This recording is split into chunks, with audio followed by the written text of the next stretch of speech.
Hey all, it's Jess, executive producer on League of Legends. You might have noticed the title of this video is a little bit different than usual. It used to be called Riot Please. We've tried this format out for about 4 years, and obviously since then we've launched a ton of games. And so what we want to do is still use this format or this venue to be able to talk to you about what's coming up, but also be able to give more dedicated time to each of the games so we can actually give everyone breathing room. Today we're going to be focusing on LoL PC the MOBA and cover 3 topics.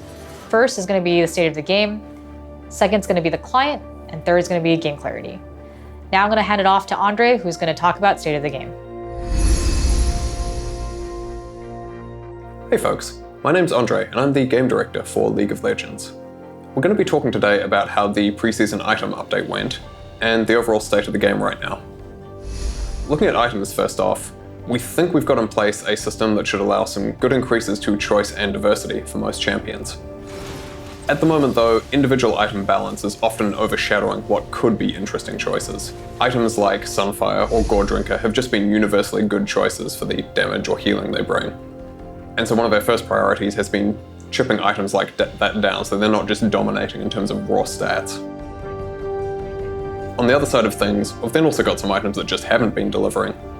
So we've been doing work on things like Chemtech Putrefier, which we've been broadening the feasible users there. In addition to that stuff, we're also looking at adding some new non-mythic items to fill in some gaps. A couple of examples of those are an enchanter item we're trying that's meant to be good against dive or anti-carry heavy teams, or a tank item aimed at countering split pushes, so that even if you're not a split pushing champion yourself or able to just 1v1 a split pushing trend or whatever, there's still a good item to turn to in those situations. Let's look at mythic items in a bit more detail. One of the things we particularly want to avoid is when champions are hard bound to a particular mythic. We're defining hard binding as when a champion buys that item in 75% or more of their games. Sunfire is a good example of that, with a lot of tanks buying Sunfire in 80% plus of their games. Post nerfs, that's down to about 45%, which we think is a lot healthier. Fighters and assassins are also purchasing a pretty wide range of options in most cases. And marksmen are in a fairly reasonable spot, with all 3 of the mythics aimed particularly at them. On the other end of things, enchanters and mages by contrast we think need some more work on their mythic items, both in terms of the satisfaction from purchasing them and some of the actual choice architecture as well. Let's talk about a hot topic this year now, the amount of burst damage in League. Our goal with the preseason was to not increase the amount of burst damage in the game. Some of our initial tuning and design with items, however, did result in burst going up.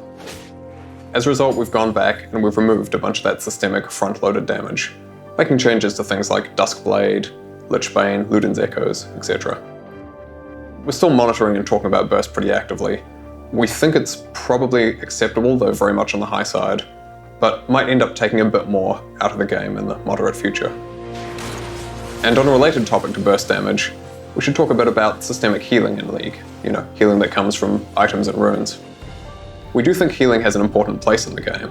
Without sustain, some of the lane trades can end up just being so punishing that you get forced back too easily, and the game snowballs massively. But we don't want it to be invalidating a lot of play and decision making, like it can when overtuned. Some of our item changes ended up introducing more systemic healing than we felt was healthy for the game.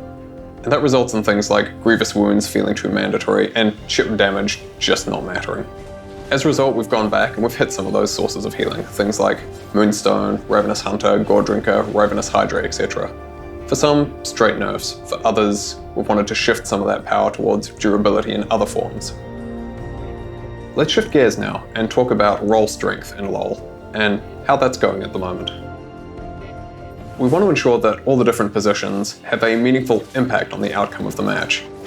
Some positions will be more about scaling, or roaming, or vision control, or whatever than others, but every position should be relevant.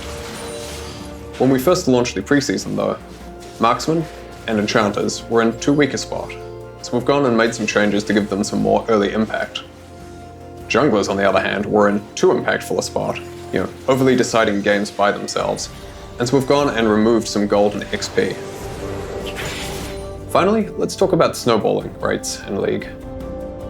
Whenever we do a major update like a preseason, snowball is one of the things we track particularly carefully. From what we've seen, looking at the metrics we track, snowball rates before and after preseason are very similar. So we think we're doing okay there. Having said that, this is also one of the things we'd like to focus on more in the future, get to an even better spot if possible. And so comeback mechanics especially are one of our potential focuses for this year's coming preseason. We particularly want to address cases where you're behind and it just sort of feels a bit hopeless. It's unclear what you should do to get back in the game. Or it's clear, but it's basically just wait for the other team to screw up. So we're exploring ways to give a losing team plays they can try and make when things aren't going their way. Thank you for watching, folks. Here's Jess again. All right, let's get into the client. The client's obviously been a pretty long-standing pain point. So in the beginning of 2020, the first focus area that was clear to us was actually how much memory it was taking to kind of load each one of these screens. We then basically optimized each one of those screens and was hoping for an improved overall navigation experience. But Champ Select and End of Game screen continued to be pain points for players, and so we took a special look at them. What you should see at the end of the day is a significantly faster client compared to the start of 2020. Now, a bunch of you have kind of mentioned, the social panel is still an issue for you. All those issues that you see with friends not showing up, things like that, we're going to be addressing that this year. The second thing that we're going to be looking into is stability. We've seen kind of the crash reports that players have been sharing with us, so we want to take a pretty firm stance and actually do a full burn down on all the crashes, and so we're going to be addressing a lot of those too. Next, I want to touch on game clarity. Game clarity is one of those things that all the teams kind of work on in a more evergreen way for any of the content that they make.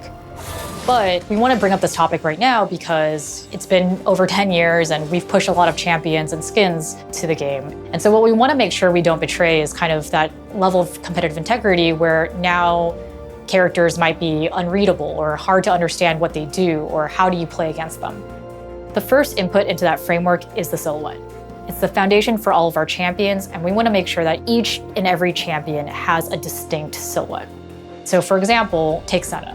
Senna is one of those champions that her silhouette is kind of defined by her ginormous gun. And so you can kind of understand that that gun is her source of power. And what we can do is kind of stretch all the other elements that kind of surround her abilities, because at the end of the day, the enemy knows that it's all going to be coming from this gun. I'll also give a counterexample. Lee Sin is a pretty tough character to actually make skins for, not because he's a complex character by any means, but actually because he has very few distinguishing factors about him. But his animations are what makes him really Lee Sin. And so when we were creating Dragonmancer Lee Sin, it was actually pretty tough. What ended up happening is, when the skin reached PPE, people were starting to notice that they couldn't really recognize that this was Lee Sin. And that was a little bit hard for them to kind of play against. As we saw that feedback come in, we made adjustments and Dragonmancer Lee Sin is better for it now, but that's the kind of problem that I'm kind of alluding to when we're describing the importance of working around a silhouette of a champion, but also being cognizant of each of the pieces and how they contribute to the readability of a champion. Next on the list is a new thematic called Space Groove. Space Groove is this kind of wacky, retro-futuristic thematic that we've been really excited to see come to life. It also includes a new champion that will be joining that skin line. And this is the infamous Top Blade Skirmisher that you may have heard of at season start as well. Lastly, we're going to have One For All actually join in with the event. And so for all the One For All lovers who have been asking for this, it's your time to shine. The game mode will be up, and that's it for me. Thanks for watching. Hopefully this kind of provides more context on what we're working on and what we're looking to improve. Feel free to give any feedback for all of it, and see you on the Rift.